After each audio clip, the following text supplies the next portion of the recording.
Last week, we talked about data center supply strategies. Well, a few updates came to my attention in the ensuing week since we've spoken last. The space isn't slowing down anytime soon, it seems. First, Vista announced it's in discussions with two large companies concerning sale of power from existing gas and nuclear facilities, with plants in ERCOT and PJM eliciting interest.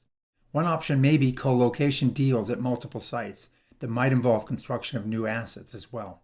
Second, in a unique project, California's Pacific Gas and Electric and real estate developer Westbank plan to develop a district energy system, combining 3 new data centers using up to 200 megawatts and as many as 4,000 residential units in San Jose. Excess heat from the data centers will yield heating and hot water to neighboring buildings. Further details have not yet been shared. Third, modular nuke startup Oklo says it has letters of intent to partner with 2 major data center providers and deliver up to 750 megawatts of power. Fourth, Sharon AI and industrial gas company New Era Helium Corporation have announced a non-binding letter of intent to form a JV for the design, development, and operation of a 90-megawatt data center at a site in New Mexico's Permian Basin. New Era already produces helium, natural gas, and dry natural gas, and plans on supplying some of that gas for an on-site generator that would support the plant. And fifth, last week we looked at the option of fuel cells, and I commented, in the face of tens of gigawatts being sought, these quantities are akin to a pimple on a fruit fly in terms of significance to anybody but Bloom Energy. Well, Bloom did score big in the intervening week, announcing a deal to sell up to 1 gigawatt of fuel cells to AEP Ohio. Still small in the scheme of things, but pretty significant for Bloom. Okay, back to business. We've looked at the deluge of data center interconnection requests totaling well over 100,000 megawatts and rising.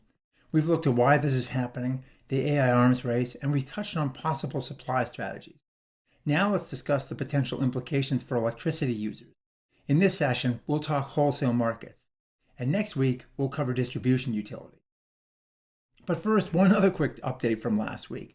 I mentioned that Gas Pipeline Energy Transfer was having discussions with data centers representing 3 billion cubic feet of usage per day. Well, its just released November 12th numbers indicate it now has requests to connect to over 40 data centers in 10 states. Total gas consumption? Up to 10 BCF per day. To put that in perspective, last year's national usage was 89 BCF per day. And one more contextual number, 2023 U.S. LNG exports total 11.4 BCF per day. So this is big stuff, just from one gas pipeline company. And one more thing, just to cast some high-level doubt into the equation. Very recent comments and indicators from the industry hint that just maybe the gains from these large language learning models are starting to slow down. Indeed, one trade journal reported last week that GPT improvements are slowing down. This may be a result of a shortage of data for models, but the implications could be huge because they imply that simply throwing stronger chips and more energy at the problem may not be enough to scale these models commensurately. We may end up building lots of capacity infrastructure with limited economic returns on the margin. The term stranded assets should come to mind, but nobody knows just yet how the technology is going to play out.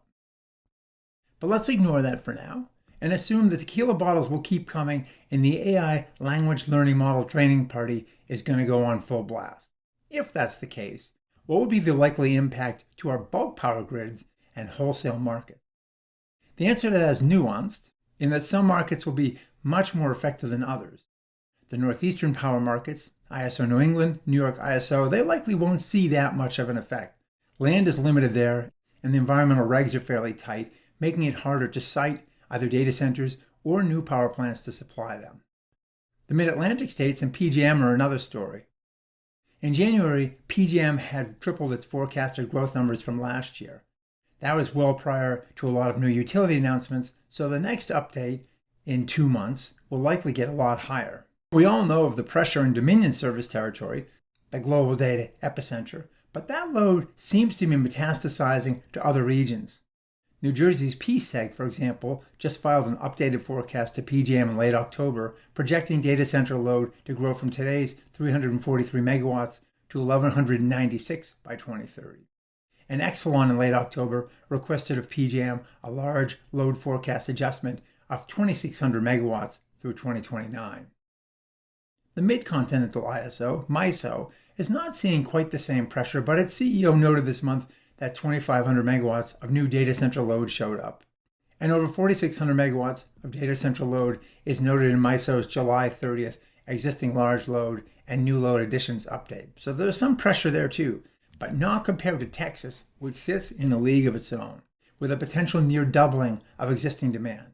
Encore alone, as we noted previously, reports 59,000 megawatts of requests in ERCOT's system that peaked at 85,000 megawatts this past summer. And then what about SPP, the Southwest Power Pool, in California? Well, SPP is not a big data center market yet, but it is growing.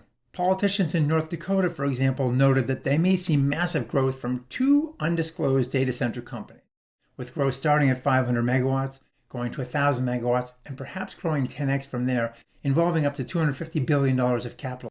For its part, and despite Silicon Valley being nestled there, California's power prices may be just too high and land too expensive to attract much AI load. So from a heat map perspective, the pressure is most likely going to be centered on competitive markets in Texas and PJM. But power prices will be affected everywhere for one principal reason.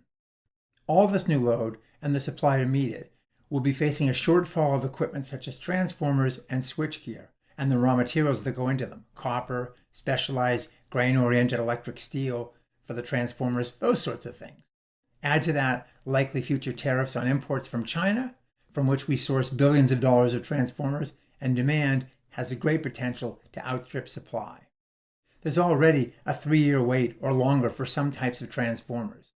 Add it all together, and you have a general recipe for an inflationary energy environment across the entire country's grid, irrespective of where those data centers are going to be located. Then pile on top of that the fact that interconnection queues are stodgy, and you have a very inelastic supply function. In other words, it doesn't matter what the buyer is willing to pay, the supplier is simply unavailable. Lawrence Berkeley Laboratories' latest interconnection report indicates that the median duration from transmission interconnection request to delivery of first megawatt hour is now at 5 years. So where are prices headed? Demand is exploding, and supply is scarce and more expensive. Power prices are going up, more in some markets than others. Consulting group Bain & Company projects average annual cost increases of 1% annually. My conjecture is that these increases will be concentrated more in some areas of rapid growth than others where demand is more tepid. Some competitive power grids will see more marked price increases than others simply because of the ratcheting up of new demand. But nowhere will this dynamic be deflationary. In the next and final session, we'll talk about the distribution utilities, the enormous uncertainties facing them in this build-out, and the inherent risk of overbuilding in an extremely uncertain AI world.